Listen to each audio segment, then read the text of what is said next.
Welcome to this meeting of the Rotary Club of Greenville. Let's go ahead and call this meeting to order. Today we have David Ellis is going to do prayer. Buddy Smith is going to do the pledge, four-way test by Annette Weiland. And do you want to sing today? David Weiland is going to do the song today. I heard some mixed reviews there. So if everybody would please stand. Yes. Let's bow our heads. Our gracious Heavenly Father, we thank you for this day. We thank you for this opportunity to come to this great noon Rotary program today, Father. We ask for your blessings on this house. We ask for mercy on our family as we travel through the rest of this week. In the name of Jesus, amen. Amen. Place the flag. Pledge allegiance to the flag of the United States of America and to the republic for which it stands, one nation under God, indivisible, with liberty and justice for all. Please join me in a four-way test of the things that we think, say, or do. First, Is it true? second, Is it fair to all concerned? third, Will it build goodwill and better friendships? and fourth. Will it be beneficial to all concerned? All right, we're going to sing one that everybody knows. For he's a jolly good fellow, for he's a jolly good fellow, for he's a jolly good fellow, which nobody can deny. I'm not going to give you a chance to deny. I'm not sure who you are singing to, but he sure is jolly today. Okay, and we have a Rotarian that has a visitor today. Debbie Sickles, would you please stand and tell us who your visitor is? Would you please stand, Kevin? This is Kevin Lohmeyer. He's the general manager, CEO, no, all of everything. I'm just kidding. At Memory Land Memorial Cemetery. Okay. Welcome in. Oh, and he has some Rotary service already under his belt in Arkansas and Missouri of about, what'd you say, 13 years. He'd be a So fabulous we're working on Give him an this. application. Yes, application, please. All right, we will do that. I saw our membership there. There he is, sitting right across from. He'll take care of that. He's nodding to me. Okay. We just we'll go ahead and do your Happy Bucks and Deck of Destiny. Okay. Oh, look, we've already got some happy people. Well, I am happy I'm here despite that I probably have either sprained or broke or torn something in my toes. But I'm here and I'm thankful for Glenda Osborne who gave me the cleanest used boot that I could find. I've got an announcement to make for Keep Greenville Beautiful. We need volunteers for their Make a Difference Day Creek cleanup on Saturday, October 26th from 8:30 to noon. And if you want to do that, you can meet it for registrations at the Super One parking lot. And also, Tracy wants to say that they're having an event called the Great Gatsby Style at Lake Tawakoni's Speakeasy Casino Night. You get extra chips for coming in costume.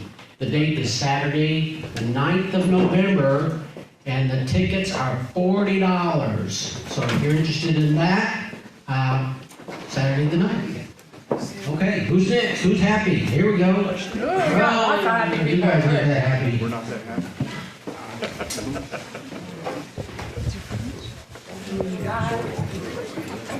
On this date, some unknown years ago, my darling wife was born.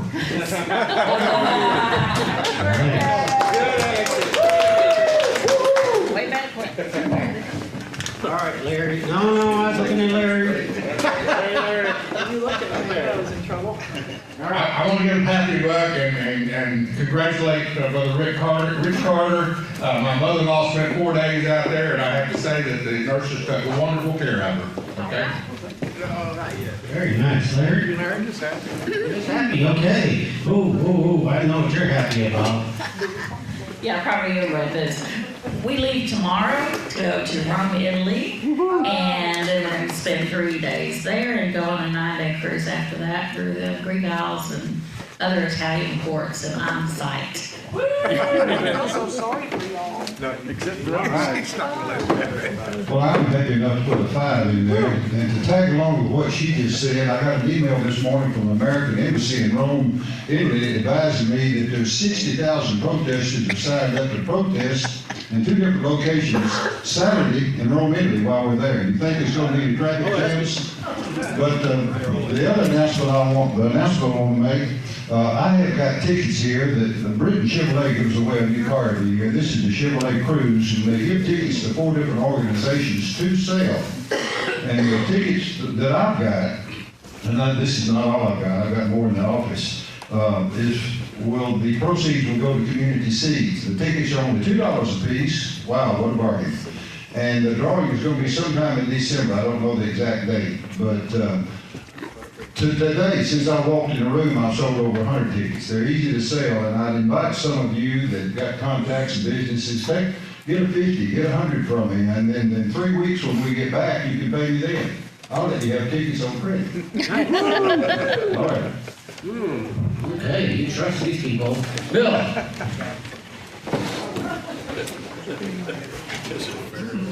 Well, that's $1 to celebrate the fact that it's probably the first time this year that Bob is called Gloria Darwin. And I also want to remind everyone that Saturday night, the Bodart Dixieland Band are playing at the Greenville Entertainment Series at the Greenville Municipal Auditorium. Please come. Thank you. Yeah, we're gonna miss that. Okay. Happy table here. Okay. Here we go, Gary. Hey, well, I'm happy because I got to go to my 50th high school reunion last weekend. I'm still trying to figure out who all those old people were. Josue. That's right. I know you got something to say. No, let's not talk to John right now. I am happy and thankful for this weather. And also I want to remind everyone that we're having our business after hours tomorrow at Alliance Bank. Starts at 5 o'clock. Hope to see you there. Ooh, I've been at that a few times. That's a nice event. Business after hours at Alliance. That's a good time there. Okay, going around once, twice, 3 times. Okay. How about our visitor giving us a lucky ticket? All right. Just go in there. I need some cash. Circle in there. Say that slowly.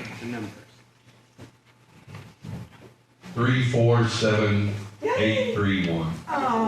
Mr. True. Who's that? Here we go. So much for your spending money. I wanted to spend money. Did that. Hey, trade me. Who won? Who won? Ted? Oh, man. Okay, here we go. How much is it worth? You don't have anybody in this room pulling for you. $600. $600. That's it. No. Wayne. Is that Next time. That's not the Get ticket. out of there. The top one is it? You think that? You want to bet? Yeah, I'll bet. You bet? How much you want to bet? You think he put it there? Okay. He's like, I got a couple of announcements. Should have taken that bet. I got a couple of announcements. That's because everybody can see it when you're holding it out and it's on the end. Okay, I've got a couple of announcements that I need to make. The first one is I sent an email at the beginning of the week. We have 10 seats that we have, due to our donation, our sponsorship for the Children's Advocacy Center, we have 10 seats at their gala tomorrow night. So that means go to business after hours at Alliance Bank and then shuffle right down to the Texan or the CAC gala.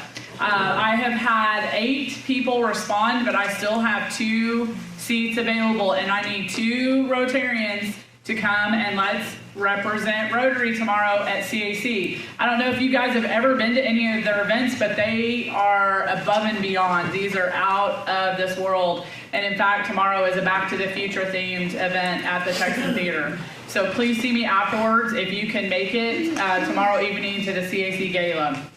The other thing I need, and we seem to be a little bit light on Rotarians today, and so I need everybody here to reach out to the Rotarians that are not here and give them all kinds of grief, because out of the people that are here, I need 10 people to volunteer to be at the Haunted Landmark on Friday. So since y'all two get a pass because you're gone, and I guess Rome, Italy will take precedence over the Haunted Landmark.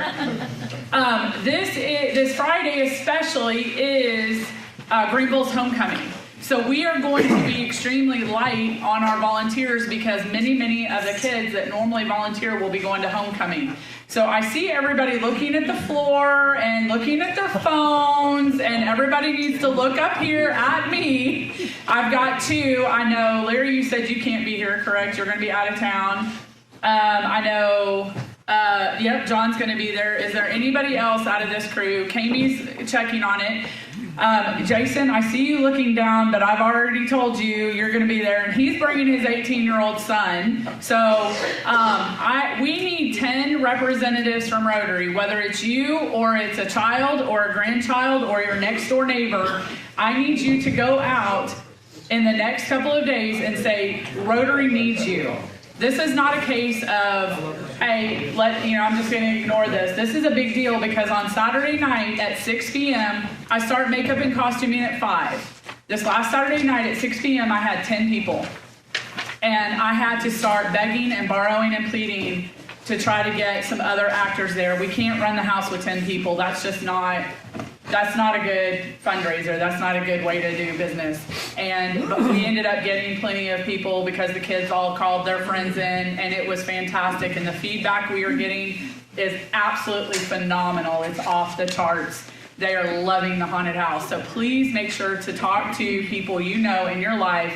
Get them to register on the website, thehauntedlandmark.com, volunteers needed, and have them show up at 5 o'clock for makeup and costuming. Any questions on that? Okay, everybody's actually looking at me now, so yay. Okay, we have no other presentations or announcements today. At the end, I will ask if there's anything else from the floor, but Mr. Wylam, would you please come up and introduce our speaker for the day? Today, our program is going to be presented by Mr. Ken Leonard, and he's going to be talking about the 2020 census. Mr. Leonard, you were commended to me by Bobby Stovall, our county judge, and that's how I made contact with you. He thought it would be a good idea to have a program here. Census is coming up, and I'm looking forward to learning more about it. Ken lives in Forney. He's from Floresville, married a Californian, and he said the Greenville, Forney, this area was a compromise. She didn't want to live in Floresville, and he didn't want to live in California, so I'm so glad you compromised. Here you go, Ken.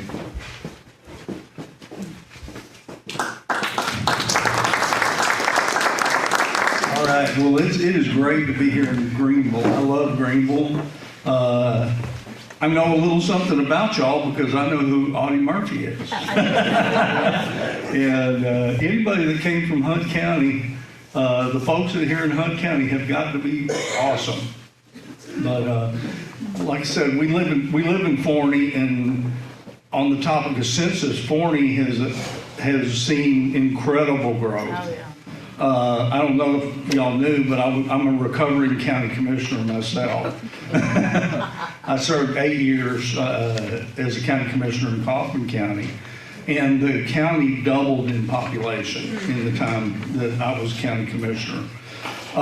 When we moved to Forney, there was one 2A high school in town. We were about 2,500 population in Forney. Now we're 23,000 people just in town, not including all those folks around. We now have 2 5A high schools in Forney. I loved it when everybody was a Forney Jackrabbit fan. Well, that's not the case anymore. Now we have the North Forney Falcons. I was at a friend of mine's barbecue place, and it was getting close to homecoming weekend, and there were a bunch of parents of North Forney high school kids, and they were complaining that the Forney Jackrabbit Homecoming Parade was such a big deal and that it just wasn't fair. And my friend who had the barbecue place said, North Forney is brand new. You don't have any alumni to come home.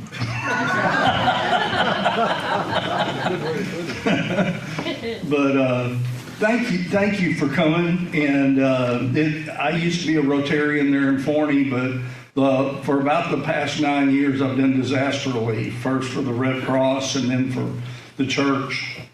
And I worked the 2010 census and came back to get a break from traveling all over the country. And plus, I wanted Texas to be counted. We'll talk about that some more. Before I get any further, I want to introduce you to my colleague, Monticello Gonzalez.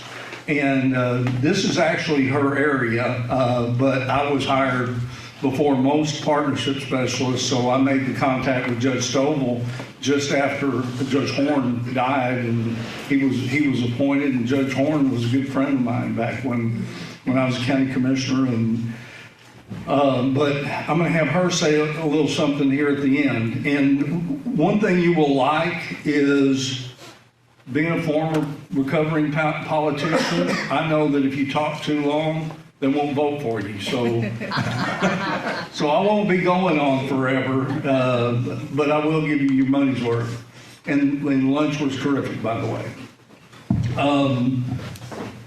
Okay.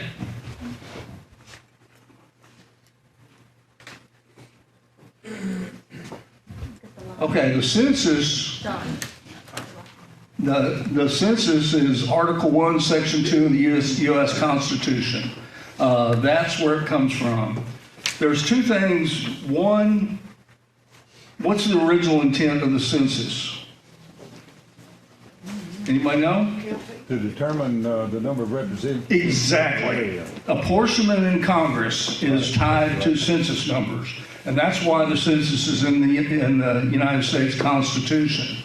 A side benefit that's developed over the years is grant funding.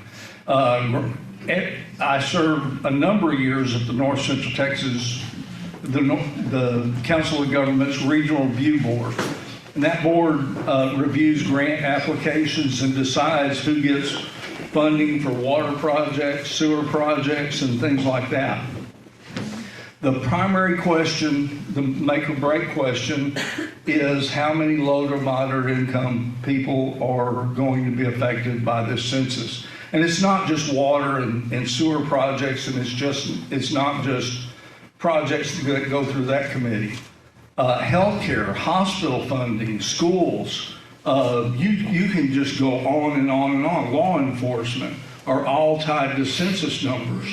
And the numbers that we come up with this census are going to last for 10 years. How many know how many censuses there have been since it was put in the Constitution to begin with? I should have made this a contest. Wow. This will be only the 24th census in our nation's history. 240 years. Right, 240 years. But and the first census was in 1790. Imagine how strange that was, because census takers would have to get on a horse, ride out to a farm, go up to the house and say, I'm with the United States Census and I'm here to count you. And sometimes they would be told, in this home, we are still loyal to the crown. We don't consider ourselves American citizens. And the census taker would say, that's fine, we're counting you anyway. That's what we've done since the beginning. We count everyone. If you're in the United States on April the 1st, we count everyone. And that's why Monticello is like a left-handed pitcher, because she can speak Spanish. And we desperately need people who can go outreach to the Spanish-speaking population, which I hate to tell you, you have a lot of Spanish-speaking people in Greenville, Texas, that you really do need to make sure they get counted. because every grant you apply for is going to depend on those census numbers. Okay. Confidentiality. We cannot disseminate any information. And a big part of our job is finding people who have the trust of folks that aren't likely to respond to the census, usually because they're afraid there could be repercussions if they do. Well, if you see at the bottom, what happens if any of us disseminate that information? We face a $250,000 fine and up to 5 years in jail. We have to swear an oath that we will not even disseminate that personal information after we leave the census. That's a lifetime commitment that we make, that we will not share that information with anyone. So nobody has to worry about repercussions if they respond to the census. The information is kept, and I'm only going to hit the highlights, for 72 years. Now, does anybody do genealogy? Yep, if you do genealogy, you know that every 72 years there's a new batch of information that's going to come out. Well, 72 years from now, nobody's going to care what your personal information was, what your address and all that kind of stuff. So there is no reason not to respond to the census. Apportionment. Look at that map and what stands out. Or look at the figures off to the right. Who was the biggest winner in the country after the last census, the 2010 census? Texas by a ton. Texas gained 4 seats in the House of Representatives after the 2010 census. Has the growth rate slowed down any in Texas since then? Nope. Now, I'm not allowed to speculate what we might see next time, but I don't think it's going to be much different than what we saw last time. So it's extremely important. And let me put this in perspective. There are states, for Texas to gain seats, there are states that have to lose seats. And they don't want to lose seats. And there are some states that are spending major money to make sure they don't lose a seat in Congress. Well, do you want your representative that you're entitled to represent another state because we didn't do a very good job of counting everybody in Texas? I don't. So it really puts the burden on us to make sure everyone is counted.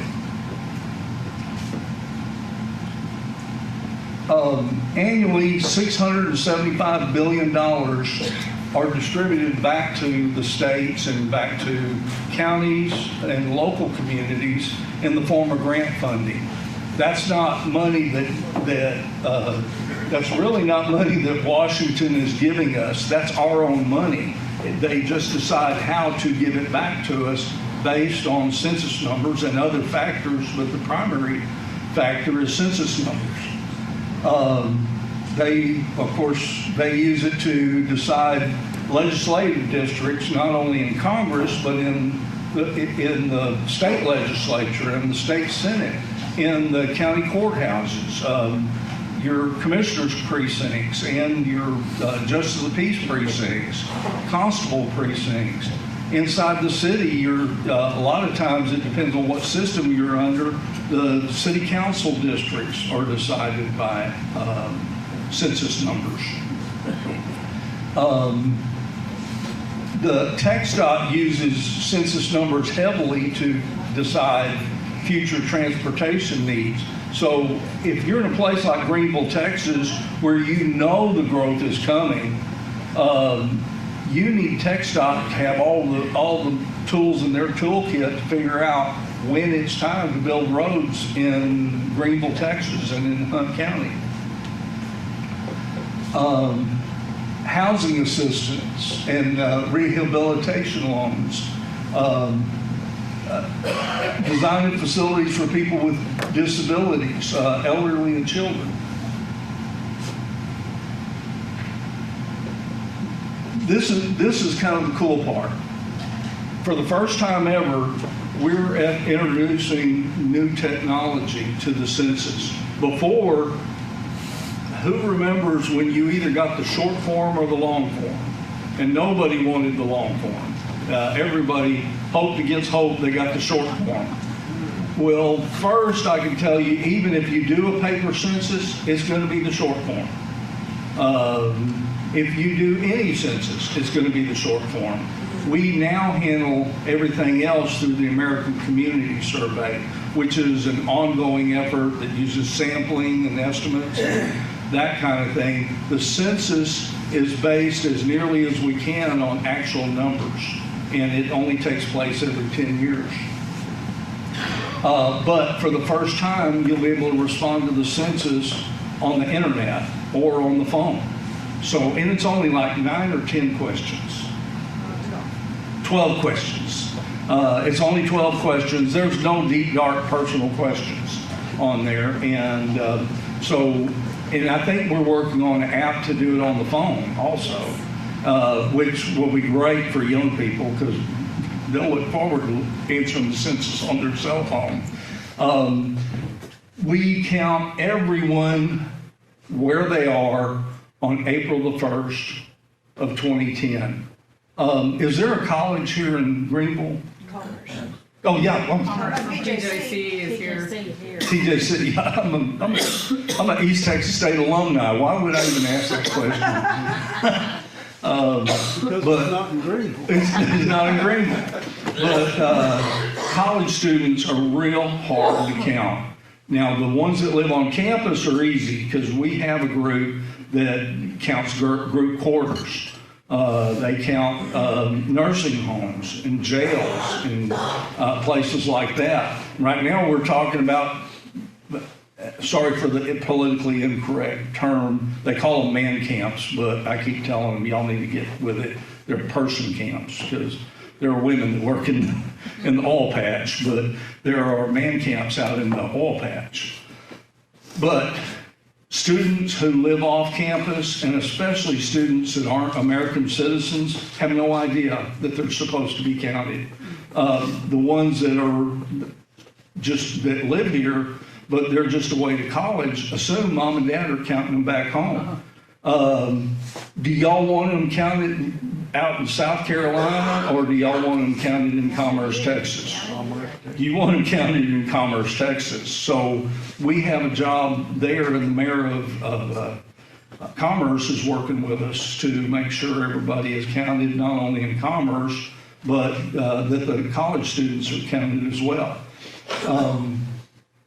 But you'll be able to answer on the phone or over the internet. In Kaufman County, y'all know we have an Amish community down in the southeastern corner of Kaufman County, and they have a big bakery in Commerce, Texas that's delicious. I mean, not Commerce, Kemp, Texas. And if you're ever there, stop at the bakery. Their bread is awesome. And well, the guy who runs the bakery is the only guy in the community that has a cell phone, because he has to have one to do business. So he's going to let everybody in the Amish community use a cell phone to respond to the census. But that's what we depend on y'all to help develop strategies to make sure those hard to count populations are counted. The other thing is, because it's online and we think that's the primary way people are going to respond, y'all will have real-time access to those numbers as they come in. And those phone lines and the website will open in mid-March. So kind of be looking for it. If you live in a city and you have a city address, we will send up to 5 notices to remind you to respond to the census. Those don't go to rural mail routes or post office boxes. You'll have to take the initiative and respond to the census. And there will be advertising campaigns and things like that. And here's the key dates. The main ones to keep track of right now are on March 23rd is when self-response start. That's when you can start responding to the census. Group quarters will be going on just after the first of the year. And we just opened, y'all are in the McKinney area census office, and we just opened the office in McKinney. Yes. Yeah, and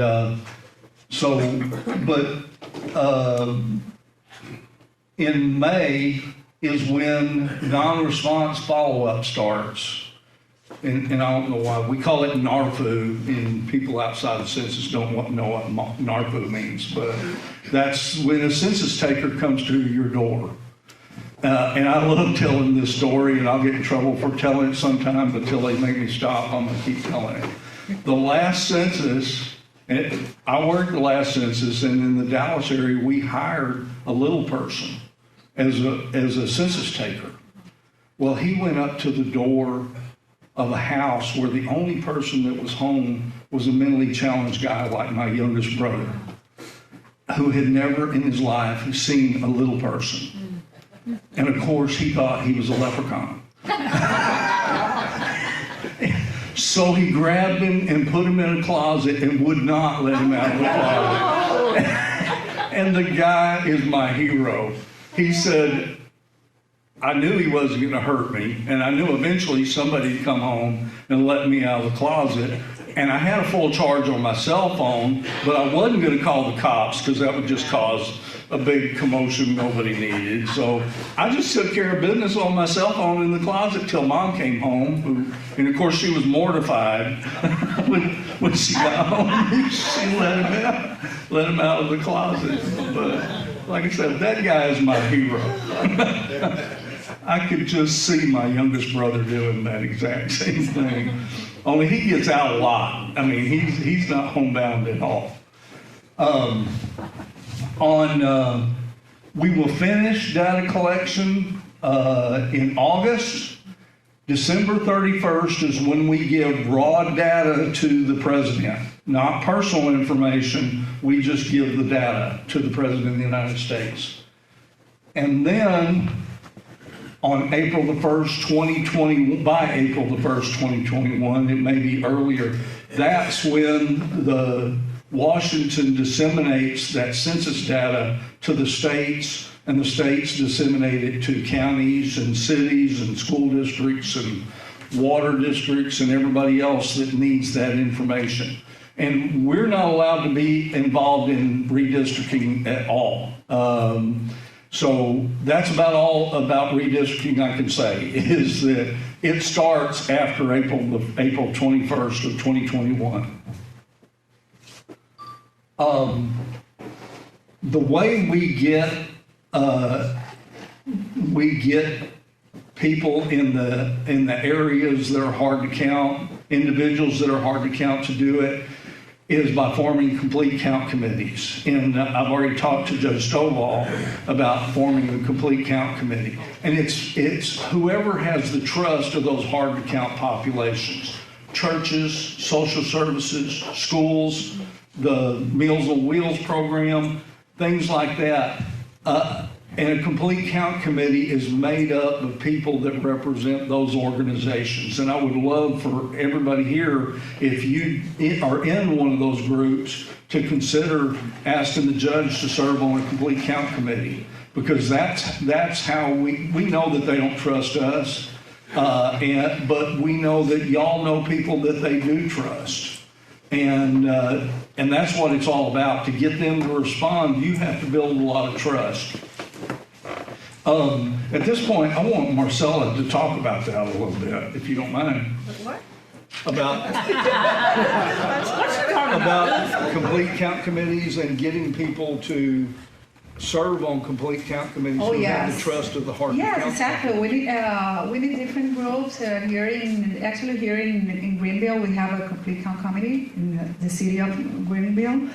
We are looking for everyone who can help us, or who can help the CCC, or who can be part of the CCC, reaching out people out there. Those CCC usually has subcommittees that are subcommittees, for example, for education, for communities, for businesses, for faith-based organizations as well. And we need to form all that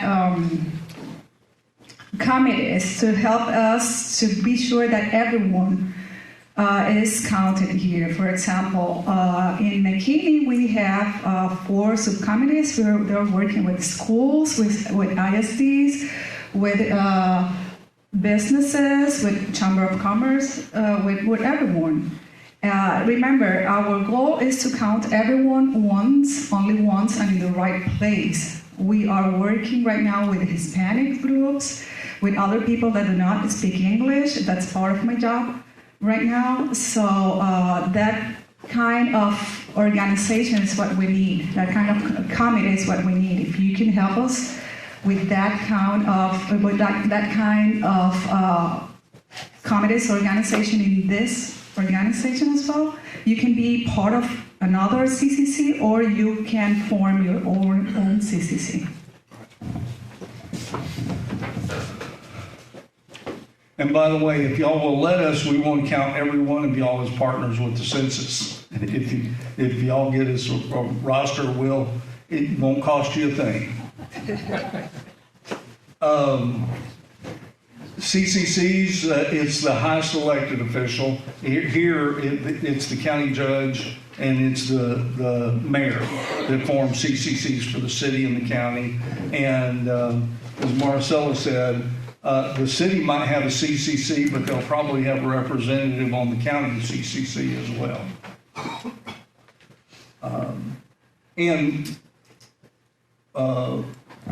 Right now, we are desperate to hire people. We pay, depending on the area, here around how much? 16. Around $16 an hour, plus 58 cents a mile. We need people, especially who can work when people are home. So you can have a full-time job during the day and work the census at night, and we'll work around your schedule. What's the minimum age? 18 years old. There is no maximum. We're the federal government. We don't discriminate. But you have to pass a background check. hate to mention that, but that's the truth. So, you know, if you know somebody that really needs a job but can't pass a background check, don't get their hopes up, because they may not make the cut. But that's why we love school teachers, because they can pass a background check. I talked a couple of weeks ago to the county and district judges conference and asked the district and county clerks association and asked the county clerks to have their election workers to, as long as they don't work on election day, to serve to work for the Census Bureau. If you're in the field, it pays another 58 cents a mile. If you have supervisory experience, it's another $3. And y'all are commuting distance to Tyler is where we have another census office. You can judge whether you're commuting distance to McKinney, but I think Tyler is a much easier commute than McKinney is. And Not from here. it's not. Straight out 380 versus 30 minutes. Okay, y'all know better than I do. I'm just a guy from Forney, Texas. What do I know? But anyway, you have a card on every one of your table with the website, and all they do is fill out the application, answer a questionnaire, and we can tell what they'll be terrific at. And right now, like I said, unemployment's like 3-something%, and we've got to hire people to get the census done. So please encourage people to apply. And there's our personal contact. That's our work phones and email addresses.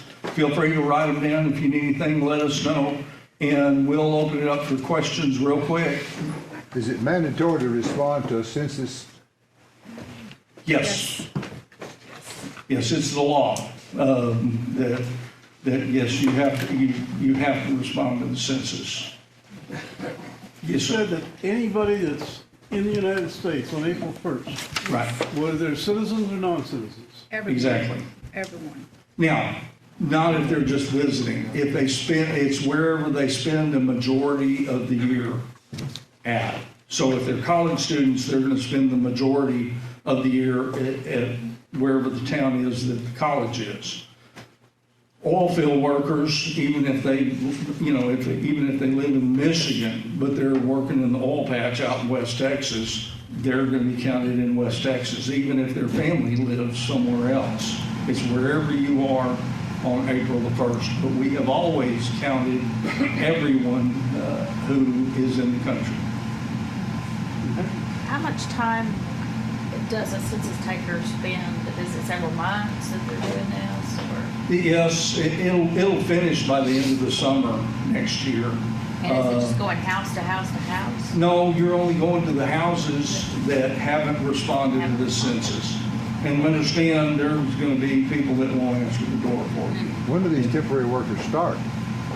Well, we have address canvassers out working now, and that's something y'all need to be aware about, because they're verifying addresses. They're seeing if there's new subdivisions. They're seeing if somebody's built a garage apartment that another family lives in. And driving, and they do it in twos, and driving from house to house writing down address numbers is the definition of suspicious activity. Yeah. So and so we go to law enforcement and we make sure that the dispatchers know that our people are out there. And because they will call the law on them. Quickly. Yes, sir. I know, like you said, there are some of the states that lose delegates based on the count. I'm not sure how much I trust New York and New Jersey because, yeah, they already got my antennas up. Who's taking care of that, making sure it's fair? Well, we have checks and balances to make sure people aren't double dipping from the same address and things like that. Other than that, you remember Sergeant Schultz on Holman's Heroes? You remember what he used to say? One more. Okay, yes. So I think 2-3 maybe so months ago, I received my census already. Is that accurate? What you received is the American Community Survey, one of the censuses from the American Community Survey. That's not the decennial census. The way I always say it is there's a regular census that works all the time, and then there's an entire different group that only does it, the decennial, every 10 years. They're regular Army, we're the militia. I could have sworn it said U.S. Census. It does say census, but yeah, it does say U.S. Census, but let me tell you this, there is a fake census going around that's pretty much a political fundraiser thing. Yeah. Okay. I've seen that. Yeah, so look at it closely, make sure it says .gov at the end of it. All right. Thank you. Yeah, there is. One more thing. First of all, you will receive an invitation to fill out the census in mid-March next year. Okay, that's when you will receive the invitation. And we will have a job fair here at the library on the 21st, October 21st, from 10 to 1. If you know someone interested in jobs, we will have another job fair the 25th in Workforce Solution Greenville from 9 to 12. Thank you. Okay. 21st here at the library. 21st at the library, 25th at Workforce Solutions. And we'll stick around as long as y'all The have. library from 9 a.m. to 12. Library 9 to 12. Sorry, library 10 to 1. Oh, 10 to 1. And Workforce Solution 9 to 12. Okay. The 25th. Thank you guys very much, and I have to say my very most favorite census story is because I do my genealogy. I think it's the 1870 census. They all have little boxes. The old ones have little boxes to check, like can read, can write, all that stuff. And I think it may be the 1870 census that has a box to check for idiot. So that's my favorite census story. Is there anybody that has anything else to bring before Rotary today? Nope? Thank you. So yes, thank you very much for being here. They're going to stay if you have any questions. That's Rotary for today. Thank you.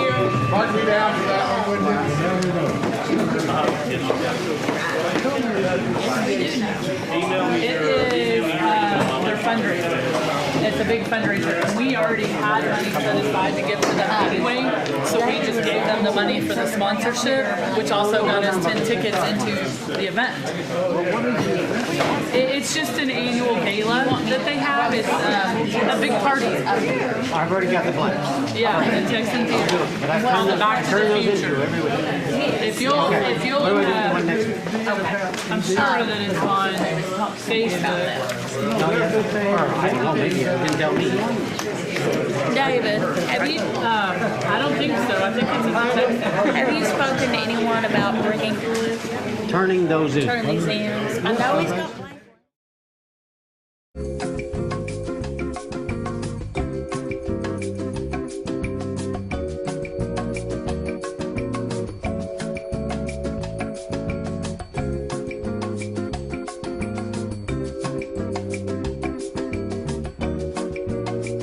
This video has been brought to you by Juice 34. Juice is your community-owned provider for electric, internet, cable TV, and true local programming.